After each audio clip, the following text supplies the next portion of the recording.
Bonjour Joël de Rouanet, vous venez de présenter une conférence sur l'ingénieur en 2030. Est-ce que vous pouvez nous rappeler rapidement ce qui vient d'être dit et notamment les grands changements qui vont avoir lieu pour la vie de l'ingénieur dans 15 ans? Alors d'abord, j'ai voulu raconter la vie d'un ingénieur et de sa famille pendant un week-end, qui soit à la fois un week-end de loisirs et de travail, pour montrer qu'on peut travailler de partout. C'est plus du télétravail, c'est du travail à distance. Donc j'ai voulu illustrer cet aspect particulier de la vie en 2030, sans trop insister sur la haute technologie. Montrer que dans la relation humaine, dans le contact, dans la relation contactuelle, même à distance sous forme virtuelle, on peut faire du travail et de la créativité. Donc j'ai beaucoup parlé dans mon exposé de salles de communication avec des écrans 3D, des écrans holographiques, des tables sur lesquelles on pose son smartphone, que j'appelle dans mon exposé l'Unitcom, qui est beaucoup plus généralisé que les smartphones, et qui permet de transférer l'écran sur les murs autour. Et en plus, j'ai parlé de logiciels experts particuliers qui écoutent ce que les gens se disent, qui sont proactifs et compte tenu de ce que les gens ont comme spécialité, de ce qu'ils ont cherché avant sur les moteurs de recherche, de ce qu'ils ont l'habitude de dire, les logiciels experts vont gérer la conversation, de telle sorte que les gens peuvent parler en même temps et s'écouter en même temps en choisissant le canal d'écoute qu'ils veulent choisir. Donc tout ceci me paraît être tout à fait typique de 2030 pour à la fois le loisir et le travail. D'accord. Donc on a bien vu que finalement il y a une accélération de tous les processus, de réflexion, de pensée, d'analyse, etc. etc. Est-ce qu'il n'y a pas finalement un risque d'augmenter les inégalités qui existent déjà entre les hommes et finalement a fortiori entre les entreprises avec tous ces nouveaux moyens de communication? Donc ça c'est une question classique, si je peux me permettre de dire, qu'on pose toujours dès qu'il y a une nouvelle technologie qui arrive, depuis l'automobile, le téléphone, la télévision, le cinéma et l'Internet. Donc je vais y répondre de la même façon, c'est déjà là. Donc comme c'est déjà là, il faut savoir qu'est-ce qui est en embryon et qu'est-ce qui est déjà en train d'arriver à maturité. Et donc pour savoir ce qui est embryonnaire et à maturité, il faut expérimenter. Et donc plutôt se poser la question, quand est-ce que ce sera mûr pour que moi industriel ou moi salarié de l'entreprise je m'y mette? Il faut s'y mettre dès maintenant avec les éléments dont on dispose, pour suivre, pour surfer, comme je le dis souvent, l'évolution et la tendance et ne pas être pris à court ou pris au dépourvu avec un train qui démarre sur le quai sans qu'on soit capable de monter dedans. Donc finalement, ces inégalités existent déjà. Les inégalités sont partout, c'est la société. La question, c'est de comment faire en sorte qu'on comble ces inégalités par la coéducation. Et je pense en particulier à l'éducation que peut apporter la génération montante, qu'on appelle la génération Y ou la NetGen. Cette NetGen, elle a une culture du numérique, une culture de la complexité, grâce aux jeux vidéo notamment et à la simulation, différente de leurs aînés. C'est pourquoi je pense que les entreprises peuvent s'enrichir énormément en faisant entrer des stagiaires de 20 ans chez eux pour apprendre aux gens plus âgés à avoir tous le même âge numérique, qui peut créer des solutions à des problèmes complexes parce qu'ils savent mettre ensemble des logiciels, des applications, des attitudes et surtout la recommandation des uns aux autres, l'habitude des réseaux. D'accord. On a parlé aussi de moyens de communication qui s'améliorent, qui deviennent plus interactifs, plus analytiques, etc.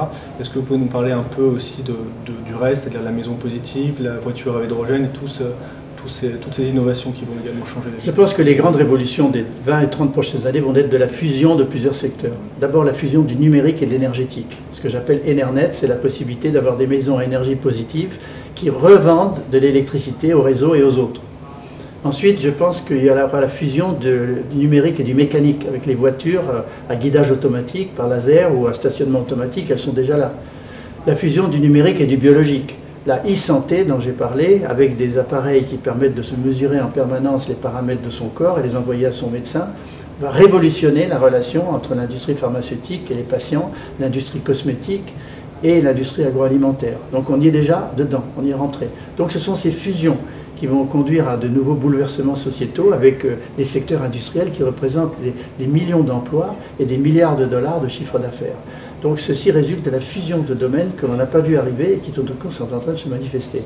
Mais je pense que le plus significatif du numérique, de ce que j'appelle l'écosystème numérique, ce sont les hommes et les femmes augmentés que nous sommes devenus avec nos smartphones dans nos poches, mais surtout les LRA, les lunettes à réalité augmentée, que beaucoup de marques vont proposer, qui permettent d'avoir en permanence que l'on sort de sa poche en statistiquement 115 fois par jour pour consulter un SMS, écouter ou aller chercher quelque chose sur des moteurs de recherche.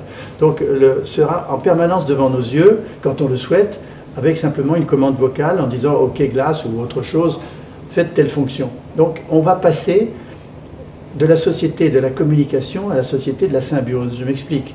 Si vous posez la question à beaucoup de gens, le numérique pour vous, qu'est-ce que c'est? Beaucoup de personnes vont répondre, le numérique c'est la com.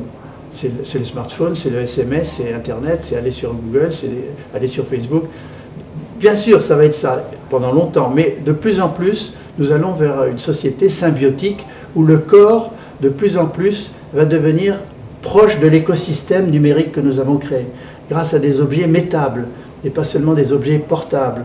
Donc les LRA sont un exemple, des chaussures qui vous permettent de vous guider dans les dédales d'une rue, une montre qui capte, grâce à des biocapteurs, votre état de santé. Donc c'est ça le grand changement, les fusions et en même temps le passage de la société de la communication, qui est aujourd'hui le grand symbole du numérique, à la société de la symbiose, où on sera de plus en plus, si on le souhaite, il faut l'espérer, en contact avec notre écosystème numérique. D'accord.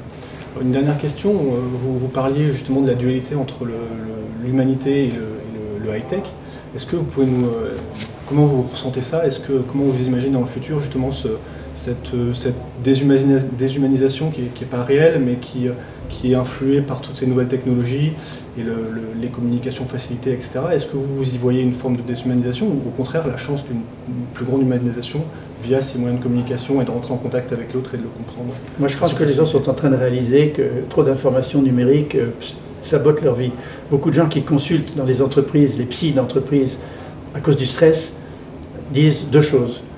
Je suis stressé parce que j'ai plus le temps de gérer mon information et je ne peux plus gérer mon temps. Donc j'ai trop d'informations et pas assez de temps. Donc ma recommandation, c'est de se débrancher. C'est-à-dire de savoir respecter une valeur humaine du dialogue, de la discussion, de la réflexion, de savoir être plus sage que plus informé, en quelque sorte. Trop informé, c'est pas plus de sagesse.